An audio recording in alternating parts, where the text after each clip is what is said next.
Alors, rebonjour les amateurs de lames. Ici, c'est Jean qui vous retrouve pour une autre vidéo de duel. Alors, cette semaine, on a le Kaiser Corto versus le QSP Puffin. Alors, on y va tout de suite. Le Kaiser Corto, moi je trouve que c'est un très joli couteau. C'est un design de Eizo, ça fait déjà un moment parce que vous remarquez le pivot en forme de fleur que Kaiser n'utilise plus depuis au moins 4-5 ans, au moins 4 ans, et la boîte jaune. Donc moi j'évalue l'âge de ce couteau-là à au moins 7-8 ans, là, facile. Et c'est quand même très réussi hein, comme design. C'est encore très très joli. Je trouve très élégant. Les proportions aussi sont très bonnes. Il y a comme une forme d'arrondi, une forme de banane, là. C'est surtout ça, je vais vous avouer, qui m'a intrigué à l'époque et qui a fait que j'ai acheté ce couteau-là, en plus de l'insérer que je trouvais très joli. Donc, très réussi au niveau du corto, encore très beau aujourd'hui, même si c'est un couteau qui date, là. Et au niveau de QSP, ben, ça a été ça, le Puffin, je dirais, peut-être un de leurs premiers couteaux, là, qui n'était pas un couteau budget, là, parce qu'évidemment, on a connu cette compagnie-là avec le Pingouin, entre autres, des couteaux budget, mais celui-là, c'est un couteau plus haut de gamme, disons. Alors, c'est classique comme design, c'est élégant, ça c'est absolument indémodable. L'insérer aussi en fibre de carbone véritable qui fait très chic, qui est très réussi. Donc, moi, j'aime bien, même si c'est un peu vanille là, au niveau du puffin, là, c'est un petit peu générique. Alors, au niveau du design, j'ai donné un avantage, moi, au Corto. Je trouvais ça plus original, plus, je sais pas. Même aujourd'hui, je trouve que ça ressort plus que le Puffin, même si celui-là est quand même très joli aussi. Mais lui est définitivement moins générique. Au niveau des matériaux maintenant, alors c'est de l'acier S35VN qui était à l'époque là, le top des aciers. Vous avez du titane, vous avez un inséré ici en micarta qui est très bien fait. Au niveau du roulement, ben, c'est pas un roulement à billes, ça. C'est un roulement avec rondelle de bronze et téflon. C'est ce qui se faisait dans le temps. Il y a peut-être 8 ans, les roulements à billes, c'était beaucoup plus rare. Et vous avez un clip ici qui est en titane, mais bon, c'est pas la grosse histoire, là. Et c'est un clip qui est non réversible. Alors, au niveau du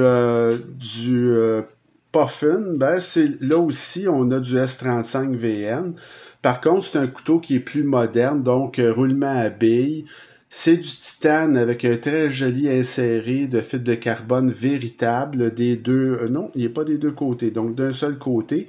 Mais le clip est en titane, lui, de meilleure qualité et il est réversible, ce clip-là. Donc, c'est peut-être un avantage là, sur le Corto. De toute façon, au niveau des matériaux, quand même, si c'était trop proche, j'ai donné une égalité. Donc, pour l'action maintenant, ben écoutez, l'action du Corto, elle est rapide. C'est une action qui est intéressante. C'est évidemment, c'est plus soyeux qu'une action à roulement à billes, mais c'est un peu différent. C'est jamais complètement fall shot. Mais quand même, je veux dire, c'est quand même là une action qui se fait bien à une main.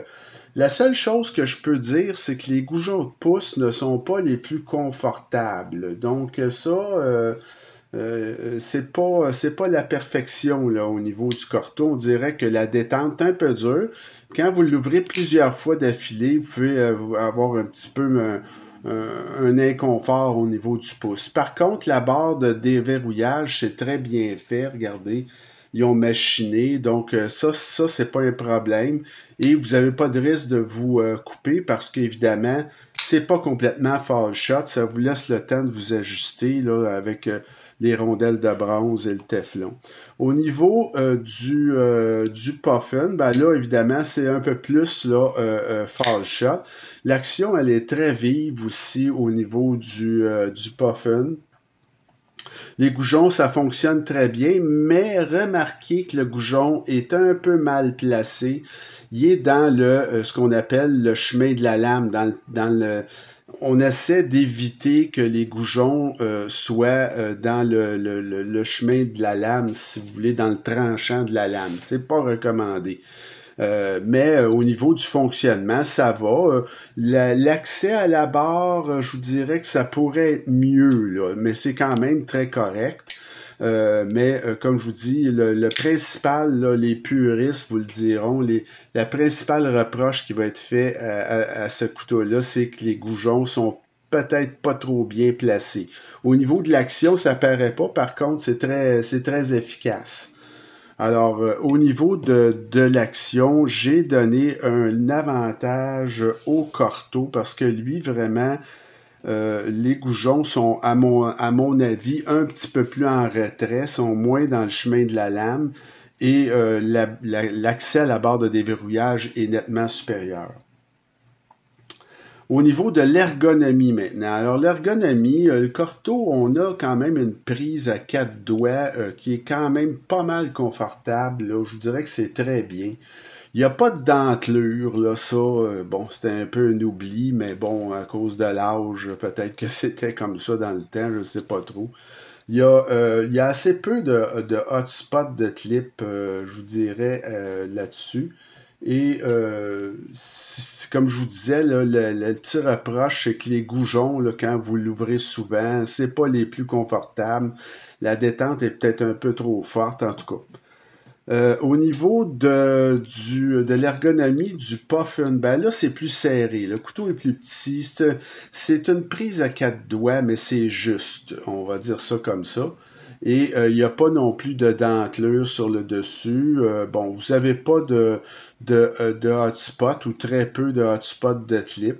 Mais c'est un couteau qui est confortable, mais on est pas mal plus serré que sur le Corto. Donc, j'ai donné un avantage au Corto pour ce qui est de l'ergonomie. Au niveau du prix, alors je vous dis tout de suite, ces deux couteaux-là, ça fait longtemps que je les ai achetés, puis dans ce temps-là, je payais bien trop cher. Jamais j'achèterais ces couteaux-là à ce prix-là aujourd'hui. J'ai payé le Corto 200 $ il y a environ 2 ans et demi. Et écoutez, à toutes les fois que je regarde ce couteau-là, je me dis, je peux pas croire que j'ai payé ça. C'est un couteau qui est discontinué. C'est très joli, mais bon, comme je vous dis, aujourd'hui, jamais je paierais ce prix-là. Et au niveau du puffin, c'est à peu près la même affaire. J'ai payé 180. Écoutez, ça, c'est encore en vente. Il y a plusieurs variations même. J'ai acheté ça environ 2 ans, peut-être un petit peu plus.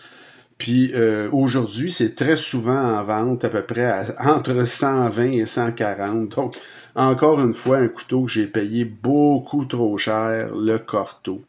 Mais entre les deux, je vous dirais que je vais donner l'avantage pour le prix au puffin parce que le Corto, je l'ai payé encore plus cher. Les deux, je les ai payés trop cher, mais celui-là, c'est vraiment épouvantable. Lui aussi, en tout cas, c'est trop, mais il faut faire un gagnant, donc celui-là est quand même un peu moins cher que l'autre. Au niveau du poids maintenant, alors le Corto, c'est pas un couteau qui est pesant, pas du tout. Ça fait 3,64 onces ou 103 grammes. C'est très correct, mais il n'y a pas de squelettisation. À l'époque, il n'en faisait pas. C'est ça. C'est quand même un couteau qui est confortable en poche. Là. C'est pas du tout un couteau qui est trop pesant. Au niveau du puffin, ben là, c'est mieux. C'est 3 onces juste ou 84 grammes et il y a de la squelettisation à l'intérieur. Donc, c'est mieux. C'est un plus léger. Donc, j'ai mis un avantage ici au puffin pour ce qui est du poids. La valeur du Corto, elle est très moyenne parce qu'est-ce que vous voulez? C'est un couteau qui est discontinué, ça. Faut surtout pas, si vous en trouvez un, puis ça vous plaît, ce modèle-là, faut surtout pas payer en haut de 150 $, je vous dirais même peut-être 140. C'est des balances de stock qui restent à certains fournisseurs, parce que c'est sûr, ce n'est plus produit, ce couteau-là. Au niveau de la valeur du puffin, ben ça c'est mieux quand même. C'est pas un couteau qui est discontinué, ça se fait toujours. Il y a plusieurs variations, comme je vous dis, mais c'est un couteau qui est pas, disons, la grande vedette là, chez QSP. Alors, faut pas payer trop cher parce que c'est très très souvent en vente ce couteau-là. Je l'ai vu souvent à 120, 130 $. Donc, ne payez pas plus que ça pour ce couteau-là. Vous allez le trouver en vente à ce prix-là. Là. Faites pas la bêtise de payer ce que j'ai payé. C'est beaucoup trop cher. Alors, au niveau de la valeur, j'ai quand même donné, disons, l'avantage aussi au puffin. Mon appréciation personnelle, ben écoutez, le Corto, c'est un excellent couteau, mais qui a de l'âge, hein, ça a 7-8 ans. Le style est très distinctif. Je trouve que l'action est quand même très bonne, même si on a des rondelles de bronze et Teflon, là. C'est une bonne construction, c'est solide. Donc, si vous en trouvez un, comme je vous dis, qui traîne, puis que vous, ça vous intéresse, ce couteau-là, allez-y. C'est un très bon couteau, mais ne payez pas plus de 140, 150 $. Pas en haut de ça. À l'évaluation, ça avait coté 8,2 sur 10, ce couteau-là. Au niveau du puffin, donc c'est un bon petit EDC, ce couteau-là. Les matériaux sont de qualité. Il y a un bel assemblage aussi, c'est très solide, ça aussi. Mais là, encore une fois, celui-là, c'est un couteau qui est toujours en vente, mais ne payez pas plus de 140, je vous dirais, au gros maximum. Souvent, vous allez le trouver même à 120. C'est très, très souvent là, en vente. Alors, ne payez pas plus cher que ça. Et à l'évaluation, il avait coté 8,27 sur 10. J'ai mis une égalité pour ce qui est de mon appréciation personnelle. Alors, ça finit, c'est un duel qui finit égal, 5-5. Hein? C'est deux couteaux qui, en fait, se valent. Bon, il y a certains avantages à un, certains avantages à l'autre, mais dans l'ensemble, c'est des couteaux qui à mon avis, n'a pas un qui se distingue, qui est vraiment meilleur que l'autre. Celui-là est plus récent, évidemment, toujours en vente, roulement à billes. Lui, c'est vraiment discontinué, mais c'était quand même un couteau qui était peut-être plus original, je vous dirais, et qui avait une gueule peut-être supérieure, là, un look peut-être supérieur. Alors, c'est à vous de voir. Moi, ça fait le tour de notre duel. J'espère que ça vous a plu.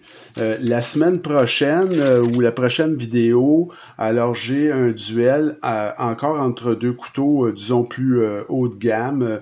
Donc, on va faire le Defcon Kabuto, qui est mon meilleur Defcon en passant, et le Concept Shard, qui est un design très connu de Kim Ning, là. Alors, je vous laisse là-dessus. Passez une bonne fin de journée et on se retrouve très bientôt. Salut!